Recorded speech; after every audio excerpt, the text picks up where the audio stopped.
Rain hammered down on the Orion Motors lot, turning the floodlights into smeared halos of white.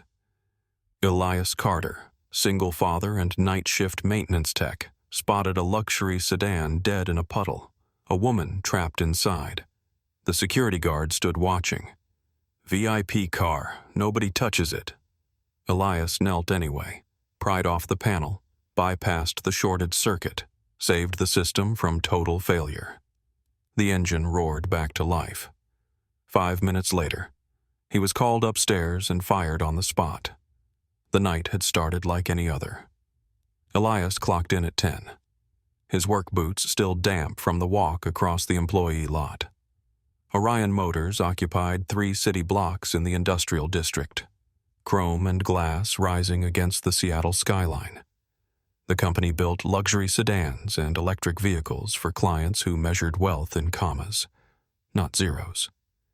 Their newest model, the Orion V, was scheduled to launch in 2 weeks.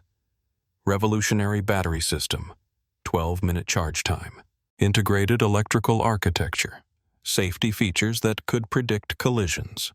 Marketing had printed the banners. Investors had written the checks.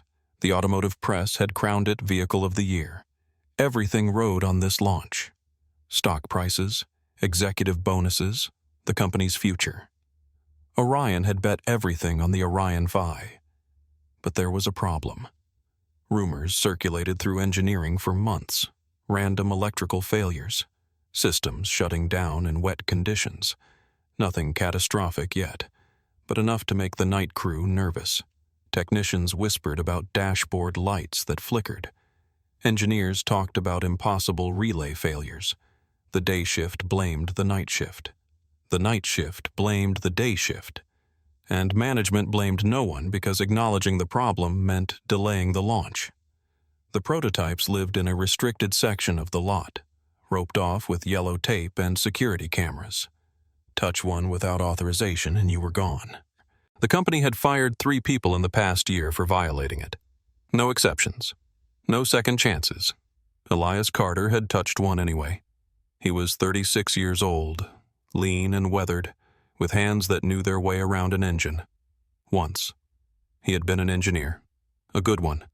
He had worked on brake systems and load calculations, published papers, trained junior engineers. His wife, Natalie, used to tease him about his seriousness, the way he could spend an hour explaining the physics of friction to executives who just wanted to know if the car would stop. But that was before the diagnosis, before the chemo that did not work, and the experimental treatments that made everything worse. Before the long months in hospital rooms, holding her hand, watching the machines count down the time they had left. He had taken leave, then unpaid leave, then sporadic shifts that became missed deadlines and incomplete projects. The demotion came with a form letter and a reduced salary. Night maintenance, take it or leave it. He took it because he had a daughter to raise and bills that never stopped coming. His personnel file still listed his old credentials. But nobody read personnel files. They just saw the uniform and the late shift and assumed he was where he belonged. He lived with Matilda in a 2-bedroom apartment on the east side. She was 7 years old, bright and careful, with her mother's dark hair and her father's habit of fixing broken things. She built contraptions out of cardboard and tape, little machines that spun and clicked and made her smile. She asked questions about everything. How did the toaster know when the bread was done? Why did birds sit on power lines without getting shocked? Could you build a car that ran on lightning every night before bed? She set a dry towel by the front door every morning. Elias found it there, waiting, a small ritual, born from watching him come home soaked too many times. She never said anything. She just left the towel and went to sleep, trusting that her father would be there when she woke up. The trust killed him some days, on the other side of the city, in a penthouse office that overlooked the water. Vivian Ashford was still awake. She was 38, CEO and controlling shareholder of Orion Motors, a woman who had inherited a company and turned it into an empire. Her father, Richard Ashford, had built Orion from nothing, welded the first chassis himself in a Tacoma garage. He died 5 years ago, leaving Vivian with a company, a fortune, and a board of directors who thought she had inherited the title without earning it. She proved them wrong within 6 months, cut unprofitable divisions, renegotiated supplier contracts, pivoted the entire company toward electric vehicles 3 years before the competition realized the market was shifting. She dressed in charcoal and steel, spoke in clipped sentences, and trusted almost no one. Her father had built Orion on handshake deals and gut instinct. Vivian built it on data and contracts and the understanding that loyalty was a currency, not a virtue. She had never married, never wanted to. Relationships required vulnerability, and vulnerability was a liability in a world where every conversation was a negotiation and every smile hid a motive. Tonight, she was testing the Orion Phi herself. No driver, no security detail, just her and the prototype and the rain. She needed to know if the rumors were true, if there was a flaw in the electrical system. She would find it before the launch, before the lawsuits, before the board could use it as an excuse to remove her. So she drove the car into the service lot, cut the engine, and waited. The failure happened fast. Dashboard lights flickered, door locks engaged. The whole system froze, trapping her inside a vehicle that had just become a very expensive cage. She stayed calm. Panicking would not help. Calling for help would alert the wrong people. She sat in the dark, rain drumming on the roof, and thought about who might want her to fail. Clinton Hayes was at the top of that list. He was the chief operating officer, 10 years her senior, with a smile that never reached his eyes. He ran the day-to-day operations, managed the suppliers, controlled the information flow. He wanted her job. More than that, he wanted the company. If the Orion 5 failed, the board would blame Vivian. If Vivian fell, Clinton would rise. It was simple math. And then Elias Carter appeared. He had been doing his rounds, checking the perimeter. When he heard the electrical snap, it was subtle, the kind of sound most people would miss.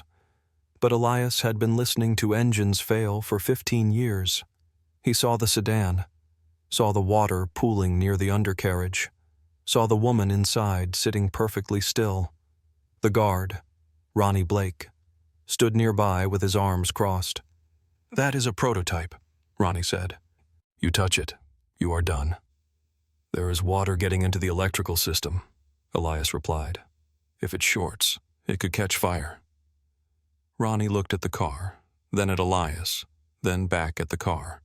He was a good man, but he had 3 kids and a mortgage. He shook his head and stepped back. Elias knelt in the rain. He pulled a pocket tool from his belt, a compact multi-tool he had carried since his engineering days, and pried open the access panel beneath the driver's side door. Water had pooled in the recess, turning the electronics bay into a shallow pond. The circuit board was exposed, droplets clinging to the contacts like dew on a spider web. He could see the problem immediately. A relay housing had cracked, allowing moisture to bridge the connection. The system had shorted itself trying to maintain voltage across a circuit that no longer existed. He pulled out his flashlight and examined the damage more closely. The housing should not have cracked. It was industrial-grade polycarbonate, rated for temperature extremes and impact resistance. But this one looked brittle, almost cheap. He touched it with his fingertip and a piece flaked off. Wrong material. Someone had replaced it with something that looked right, but performed wrong. He found a plastic sleeve in his tool kit, the kind used for temporary cable insulation, and wrapped the vulnerable section.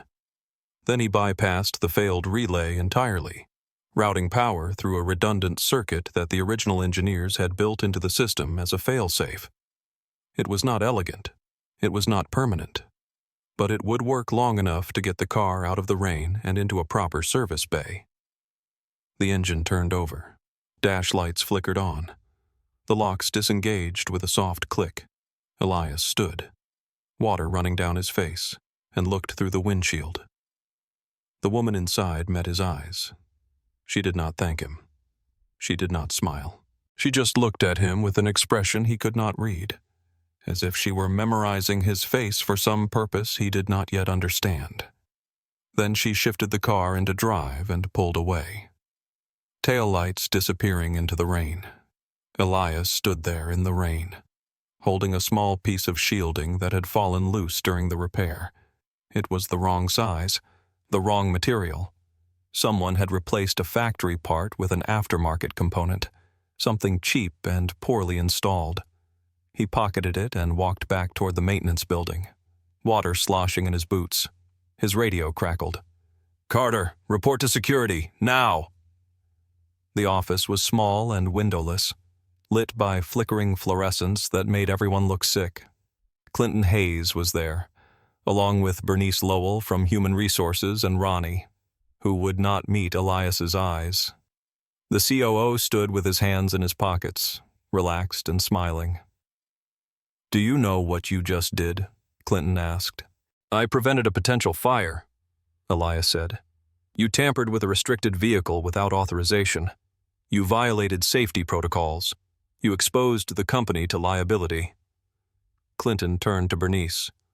"Pull his access card." Elias felt something cold settle in his chest. There was someone inside. "That is not your concern. Your job is to follow procedure. You failed." Clinton's smile widened.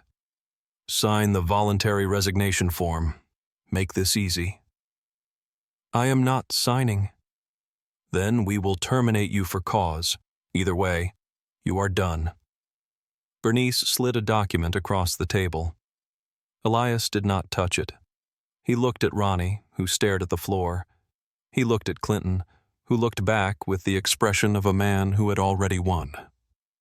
Then he stood, set his access card on the table, and walked out into the rain. The apartment was dark when he got home. Matilda was asleep, her small body curled under a blanket covered in stars. A blanket Natalie had sewn by hand in the last good month. Elias stood in the doorway, watching her breathe, and felt the weight of the night settle on his shoulders. He had done the right thing. He was certain of that. He had prevented a fire, maybe saved a life. But certainty did not pay rent. It did not buy medicine or groceries or keep the lights on. He sat at the kitchen table and pulled out his phone. Bank balance $943. Rent was due in 12 days. $1,400. Matilda's inhaler prescription $168 without insurance. The school lunch fees, $37. Electric bill, water bill, internet for homework, groceries. He added the numbers 3 times. They had 3 weeks before the money ran out, 4 weeks before the eviction notice, in the living room. He found the old cardboard box where he kept his past.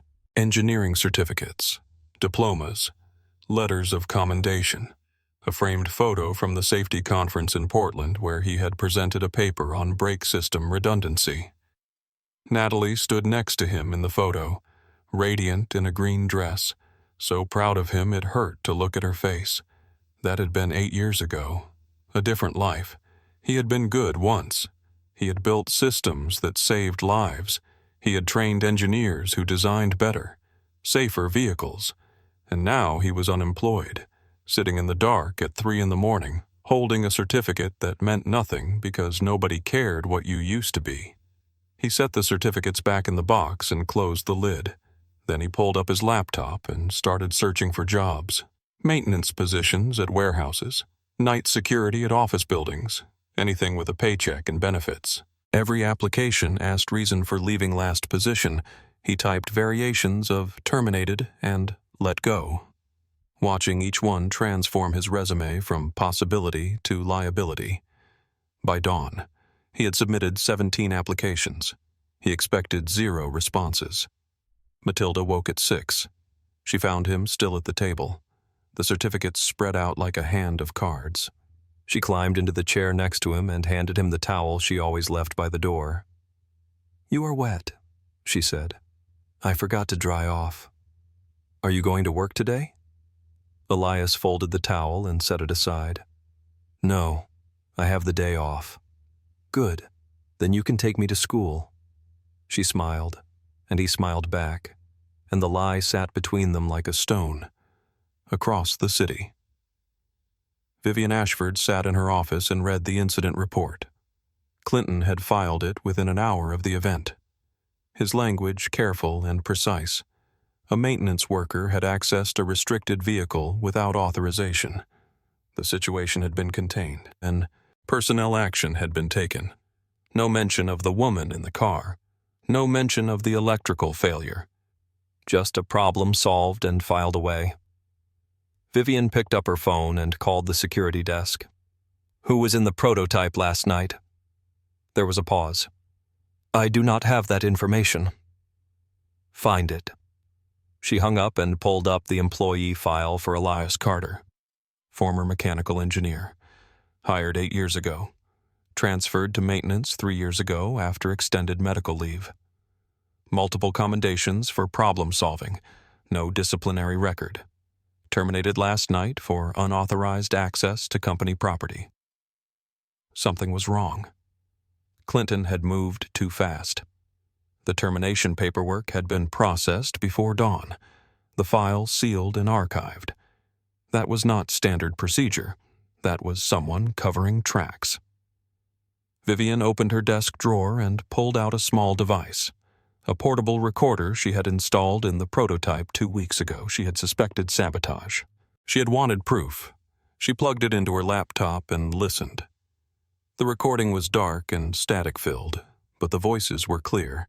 Elias explaining the problem, Ronnie warning him not to touch the car, the sound of tools and rain and the engine coming back to life, and underneath it all, a timestamp that proved the car had failed on its own. Not because of anything Elias had done. Vivian sat back in her chair and stared at the ceiling. If Clinton was willing to fire a competent employee to bury a product flaw, then the problem was bigger than one car. It was systemic, and if she moved against him without proof, he would destroy the evidence and blame her for the chaos. She needed Elias Carter, and she needed him alive and angry enough to fight back.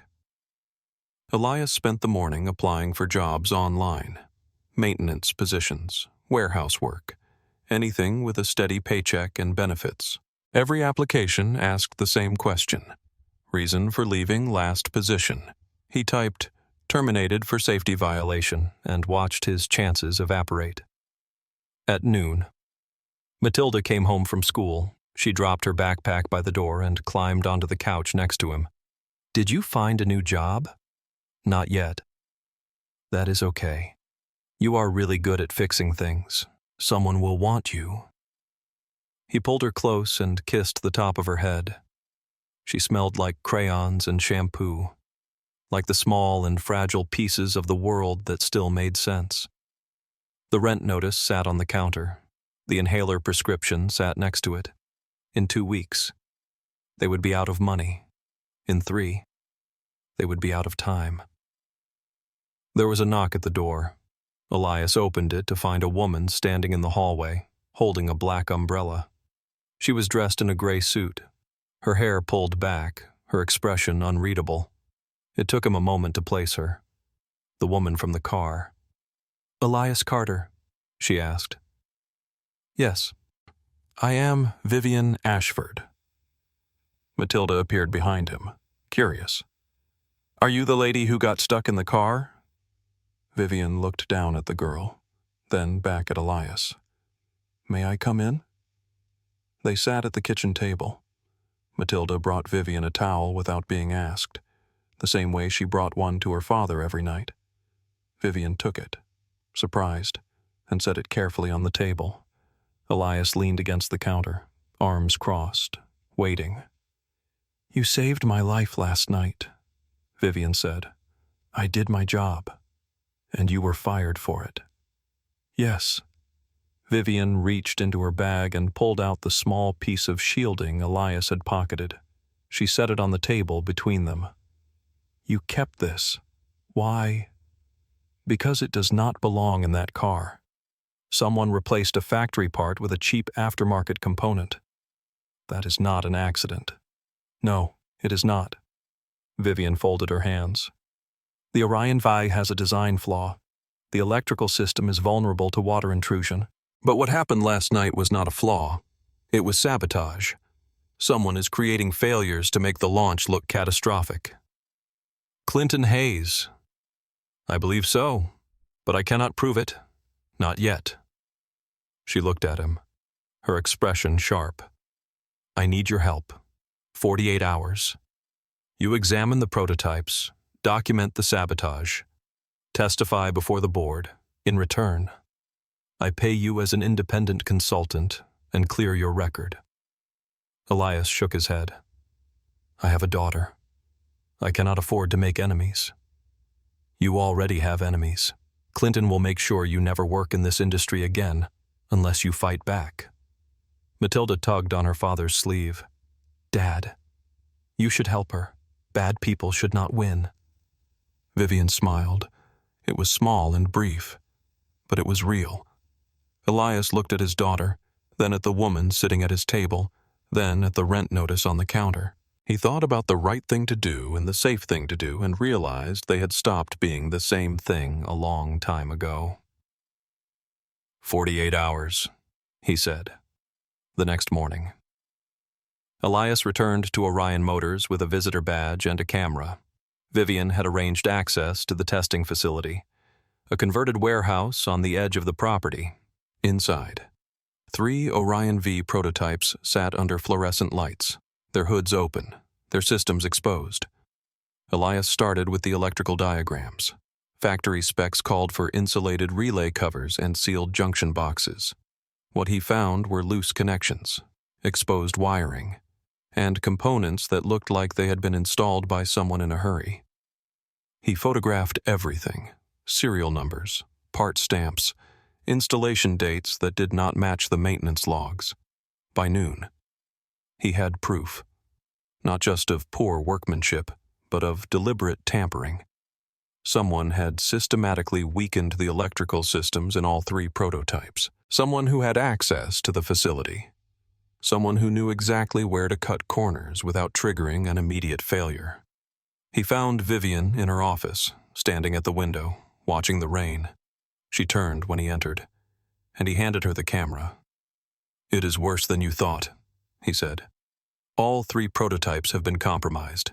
If any of them had launched, people would have died." Vivian scrolled through the photos, her expression growing colder with each image. "Clinton has been pushing for an early launch. He wants the Orion V on the road before the board meeting next week. Why? Because if the launch is successful, he gets a promotion and a seat on the board. If it fails after the launch, I take the blame and he takes my job." She set the camera down. "We need to stop him, publicly, in front of the board." Elias hesitated. "If you accuse him without absolute proof, he will bury us both. Then we get absolute proof." She pulled out her phone and made a call. "Ronnie, it is Vivian Ashford. I need you in my office. Now." Ronnie Blake arrived 20 minutes later, still in his security uniform, looking like a man walking to his own execution. Vivian gestured to a chair. He sat. "You were there the night Elias Carter was fired," she said. "Yes, ma'am." "Tell me what happened." Ronnie swallowed. "I was told not to let anyone near the prototypes. When Mr. Carter approached the car, I warned him. But he said there was a safety risk. He fixed it anyway. And then, Mr. Hayes called me into his office. He had me sign a statement saying Mr. Carter had violated protocol. He said if I did not sign, I would be terminated for failing to stop him." "Did you see anyone else near the prototypes that night, before Elias arrived?" Ronnie looked down at his hands. His voice dropped. "Yes, ma'am. About an hour before. Someone was in the restricted area with a tool bag. I thought they had authorization, so I did not stop them. Who was it? I do not know. The cameras were offline. They have been offline for 3 weeks. Vivian leaned forward. Offline for 3 weeks, and no one reported it. Mr. Hayes said it was scheduled maintenance. Elias felt the pieces click into place. Disabled cameras, unauthorized access, components swapped out under the cover of routine maintenance. Clinton had not just sabotaged the cars, he had built a system to ensure no one could prove it. You are going to testify, Vivian said to Ronnie. At the board meeting, you are going to tell them everything you just told me. Ronnie paled. Ma'am, if I do that, I will lose my job. If you do not, someone will lose their life. What matters more? Ronnie looked at Elias, then back at Vivian. He took a breath. I will do it. The board meeting was scheduled for Friday morning. Vivian spent 2 days preparing her case, assembling documents and photographs and testimony into a presentation that left no room for doubt. Elias spent those same 2 days at home with Matilda, watching the clock and wondering if doing the right thing was about to ruin his life again on Thursday night. Matilda asked him where he was going the next day. I have to go to a meeting, he said. Is it scary? A little. Will you be okay? He knelt down so they were eye level. I will be fine, I promise. She wrapped her arms around his neck. You are the best, Dad, even when things are hard. He held her, memorizing the weight of her and the sound of her breathing, and thought about all the things he wanted to say, but the words were too big and she was too young, so he just kissed her forehead and told her he loved her. The boardroom was on the top floor, glass walls overlooking the city, a long mahogany table surrounded by men and women in expensive suits who made decisions that moved markets. Clinton Hayes sat at one end, confident and composed. Vivian sat at the other, a laptop open. Elias stood near the door, next to Ronnie Blake, both aware they were the wrong people in the wrong room. The chairman, Gerard Thornton, called the meeting to order, 72, a veteran of 4 decades in automotive manufacturing. We are here to discuss the Orion 5 launch schedule. Mr. Hayes, you have requested an accelerated timeline. Please present your case. Clinton stood, buttoning his suit jacket. He smiled at the room. Thank you, Mr. Chairman. The Orion 5 represents the future of this company. We have invested $87 million in development. We have pre-orders from dealerships in 32 states. Our competitors are 6 months behind us. If we launch now, we own the market. If we delay, we lose everything. He clicked through a presentation, sales projections, market analysis, customer testimonials. Every day we wait costs us $200,000. I propose we move the launch date up by 1 week. Murmurs around the table, heads nodding. The logic was sound. Ms. Ashford, Gerard asked. Your thoughts? Vivian stood. She did not smile. The Orion 5 is not ready to launch. It has a critical safety flaw in the electrical system, and the man responsible for concealing that flaw is sitting at this table. Silence, the kind that follows a gunshot. Clinton's smile did not waver. That is a very serious accusation, Vivian. It is a very serious crime. Clinton. Vivian opened her laptop and connected it to the display. Over the past 3 months, someone has been systematically sabotaging the Orion 5 prototypes. They disabled security cameras. They replaced factory-certified components with cheap aftermarket parts.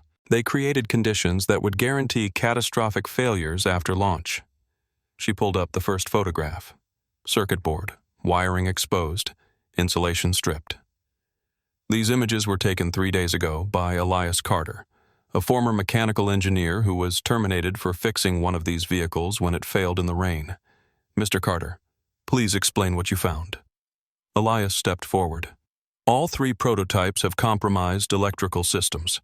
The relay housings are made from substandard materials that crack under thermal stress. The junction boxes are not properly sealed. The wiring insulation has been deliberately weakened. Any of these vehicles could experience total electrical failure in wet conditions. That means no power steering, no brakes, no lights, at highway speeds. That is a death sentence. Patricia Chen, a board member, leaned forward. How can you be certain this is sabotage and not a design flaw? Because I examined the original specifications. The factory parts are rated for extreme conditions. What I found would barely pass inspection for a golf cart. Someone swapped them out. Someone who had access.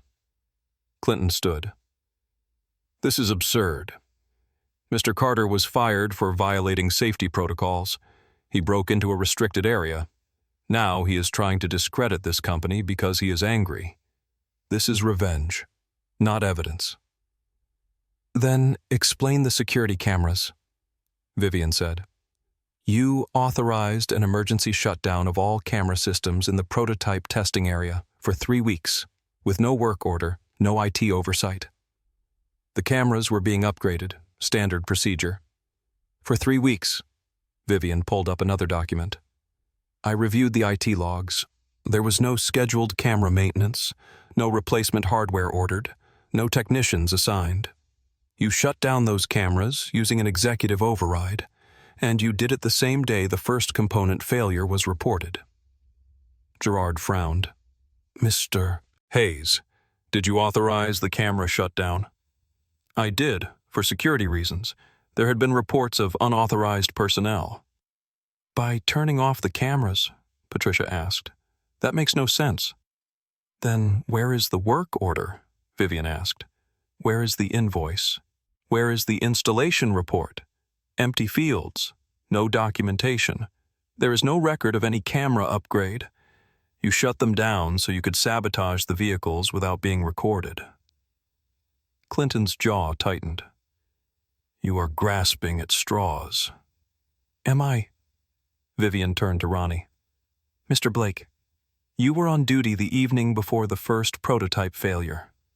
Please tell the board what you witnessed. Ronnie stepped forward, trembling slightly. I saw someone in the restricted area at approximately 2:15 in the morning. They had a tool bag and were working under one of the prototypes. I assumed they had authorization. The cameras were offline. Did you report this? Gerard asked. Yes, sir. I filed a report with Mr. Hayes the next morning. And what did Mr. Hayes tell you? He told me the person was an authorized technician working on a confidential project. He told me not to mention it to anyone. He said it was sensitive corporate information. Do you have a copy of that report? I did, but it was removed from the system 2 days later.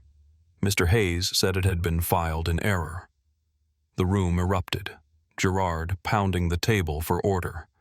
Enough, Gerard said. Ms. Ashford, do you have any additional evidence? I do. Vivian pulled up financial documents, highlighted transactions, wire transfers. Over the past 6 months, Clinton has been receiving payments from Next Wave Automotive, small amounts, $50,000 here, $75,000 there, buried in consulting fees. Next Wave is owned by our largest competitor, the same competitor who would benefit most if the Orion 5 launch failed spectacularly. Clinton slammed his hand on the table. That is privileged consulting work, completely legal. You advised our competitor, Vivian said. The same competitor whose sales team has been telling dealers that the Orion 5 has electrical problems. You did not just sabotage our vehicles. Clinton, you sold us out. Patricia Chen looked at Clinton with disgust. Gerard Thornton closed his portfolio and folded his hands. Mr. Hayes, I think you should leave. This is a witch hunt, Clinton said. You have no proof. I have photographs, I have maintenance logs, I have financial records, I have testimony, and I have this. Vivian pulled out a small audio recorder and set it on the table. This is a recording from the prototype that failed the night Mr. Carter was fired. It captures someone accessing the vehicle when no authorized personnel were scheduled to be there. She pressed play. Static, rain, footsteps, metal scraping, a muffled voice. I had that recording analyzed by a forensic audio specialist. The voice is yours. Clinton, you were there. You sabotaged that car. And when Mr. Carter fixed it and exposed your plan, you fired him to cover your tracks. Gerard's voice was cold. Security. Please escort Mr. Hayes from the building, as of this moment. He is suspended pending a full investigation. By Monday, Clinton Hayes was gone. Not just fired, investigated. The company's legal team had turned over every document, every email, every access log. They found evidence of bid rigging, falsified safety reports, payments to suppliers who delivered substandard parts. The Orion Vi sabotage was just the beginning. Clinton had been bleeding the company for years, hiding the damage behind paperwork and intimidation. Vivian stood in the main production facility, addressing the entire company. We failed, not because our products were flawed, but because our culture allowed someone to prioritize personal gain over safety. That ends today. Effective immediately. We are implementing an anonymous safety reporting system. Any employee can flag a concern without fear of retaliation. We are also establishing a whistleblower protection fund and an independent safety review board. She paused, looking out at the crowd. And we are establishing the Natalie Carter Memorial Scholarship, named after the woman who should still be here. It will support children of employees pursuing careers in engineering and safety, because the people who build these cars matter as much as the cars themselves. Elias stood in the back of the room, listening. Natalie's name, spoken aloud in a place that had tried to erase him. It was not justice. Justice would have brought her back, but it was acknowledgement. It was memory given weight. After the meeting, Vivian found him in the hallway. The board reinstated you, full back pay, full benefits, and a new position, senior safety engineer if you want it. I want it. Good, because we have a lot of work to do. They walked through the facility together, past the assembly lines and the testing bays and the restricted lot where the Orion Vi prototypes still sat, waiting. The rain had stopped. The sky was clearing, and for the first time in years, Elias felt like he could breathe. 3 weeks later, on a Tuesday morning, Vivian Ashford walked into Matilda Carter's elementary school. She was there for Career Day, a last-minute addition to the schedule. She stood in front of 27 second graders and talked about building cars and solving problems and why it mattered to do the right thing even when it was hard. Matilda sat in the front row, beaming after the presentation. Vivian knelt down next to her. Your dad is a good man. I know, Matilda said. He fixes things, even when nobody is watching. That is the best kind of person. That night, Elias picked Matilda up from school and they walked home together, her small hand in his. The rent was paid. The inhaler was refilled. The school lunch account was current. They stopped at the park, and she ran to the swings, her laughter cutting through the evening air. Elias stood and watched, his hands in his pockets, his heart full. The rain came back, light and soft, washing the city clean. And for the first time in a long time, the rain felt like a beginning instead of an ending.